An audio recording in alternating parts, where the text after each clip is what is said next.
So Brian mentioned some maybe daunting statistics earlier about failure in terms of entrepreneurship.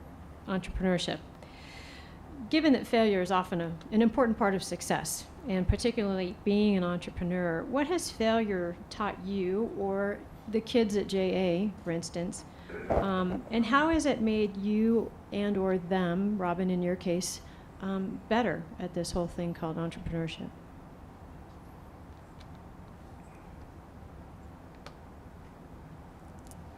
We can Rochambeau. I can go first here. Yeah. Would that help? Yeah, go ahead. What was the question? Oh, for God's sakes. How has failure made you better? What has failure taught you? I think there's certain personalities, the engineering types and people that really have a lot of discipline that can grind things out on a day-by-day basis. They're more operations people. I think there's a lot of entrepreneurs that really like the high of being on the edge, and they take chances, and a lot of times they don't learn a damn thing until they've survived through a crisis, and then they learn really, really fast.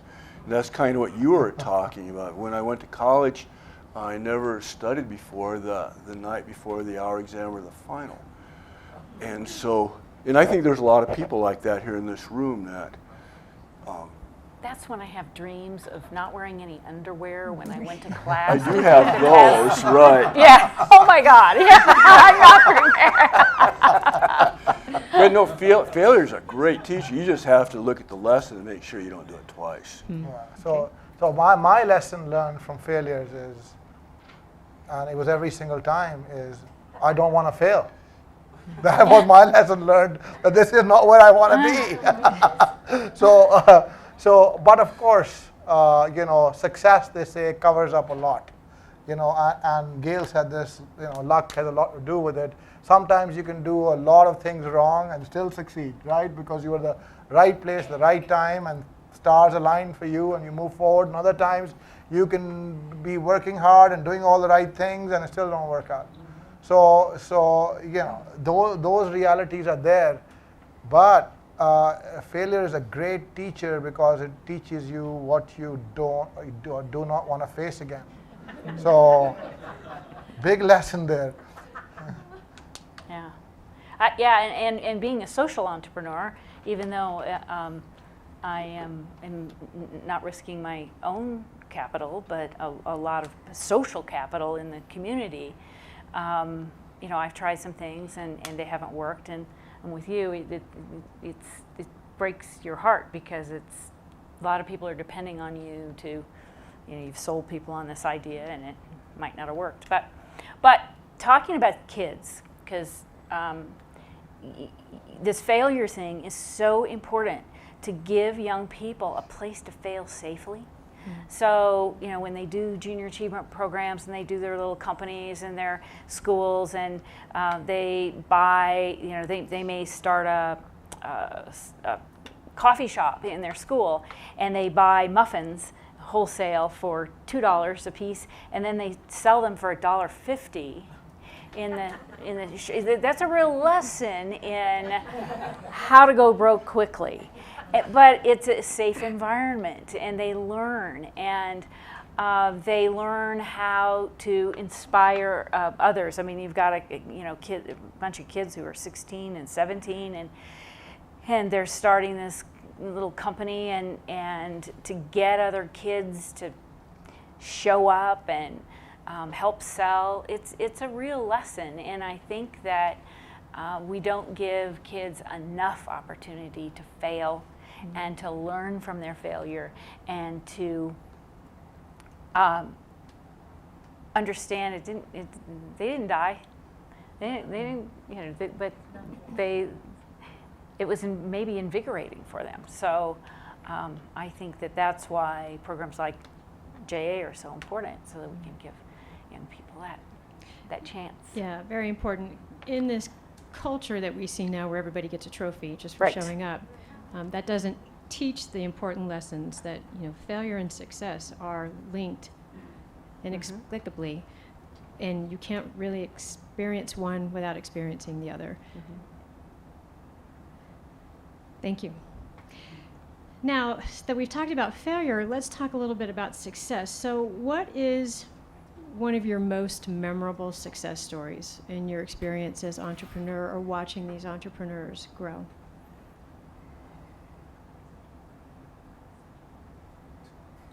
What's your favorite story? Or your most memorable? Either your favorite success story or most memorable. Boy, I mean, success. I mean, success feels good. I mean, no question about it. When you are on top of the world, when things have worked out, there is no other feeling like that. The euphoria that you get of succeeding at creating something out of nothing is as powerful as any drug, right? I mean, it's just it's a high, and it's got so many positives related to it because everybody is reinforcing what a great thing you've done, and you're feeling good about it. People around you have succeeded. It is just an unbelievable feeling. So it's that high. It's just I think to me that's a big deal, and it's just over a period of time that I've just my own personal style is I've learned that if I work with a group of people, instead of just looking at individual success, it is all the more powerful. So just looking for that high again. Okay. Gail? To me, success is, being around. So we talked about the failure rate of startups. And then you get the failure rate when it goes into the next generation, and then you have the failure rate of being sued. And I'm going to go back to that. What happened is the attorney did make a mistake on the other side. We would not let him go. So it's sort of like a football game. It's not who wins the football game, it's who lost the football game. And once you get somebody down, to keep pushing him. So this thing did go to the Supreme Court of Illinois once. 18 months later, then this jerk went after the appeals court judges and tried to go after these guys for fraud and for malfeasance, so that the thing can get remanded down to the lower court again. To me, success was not being at 6th Avenue and Broadway with a piece of cardboard and a magic marker. That'd be your marketing plan, you know. The really good part now is because he was such a jerk and called these justices every word in the book that didn't start with an F, that the Supreme Court of Illinois and the Attorney General is going after this guy. Now, I don't know if revenge is success, but that really makes me happy. All right, Robin. I think that for me, the success is, and probably why I've been doing this for 24 years, is the letters you get from parents, the letters you get from teachers, the letters you get from kids.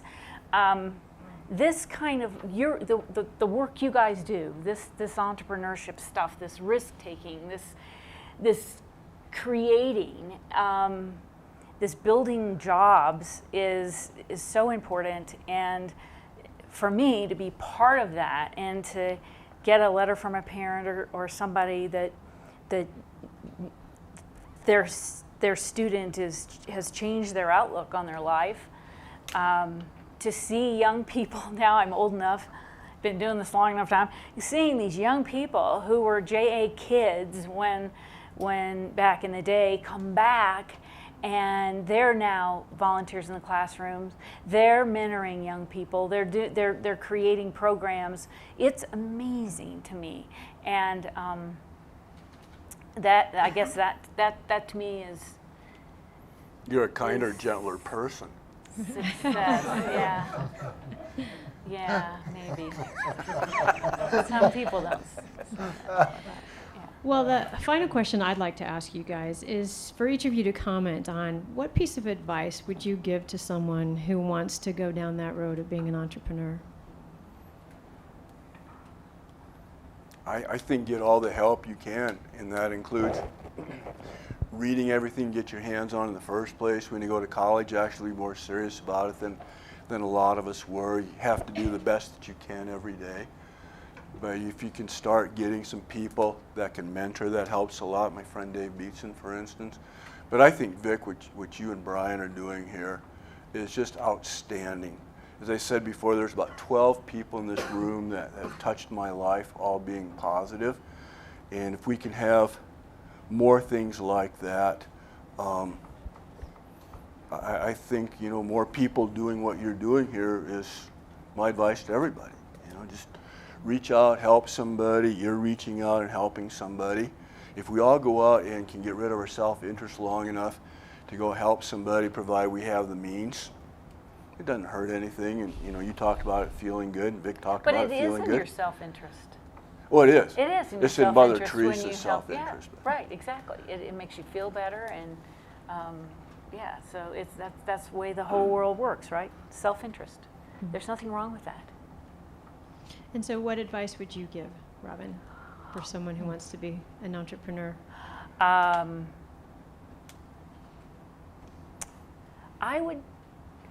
would say that, you know, you can have a great innovation, great idea, but unless you have a customer for it, you're not going to make any money. So to have the idea, but to have the understanding of how to monetize it, I think that would be my advice to young people who have all these big, great ideas and don't have a customer for it. Okay, great. Well, I sort of alluded to this a little while ago that, you know, in my mind, you learn entrepreneurship by doing it, and my advice is very simple: just do it. And you will learn how to deal with the realities of it, whatever business you choose to be in, and hopefully you are astute enough, you've surrounded yourself with enough smart people to coach and guide you and avoid the blind spots that you have. If you have the tenacity, hopefully you'll succeed. If not, do it again.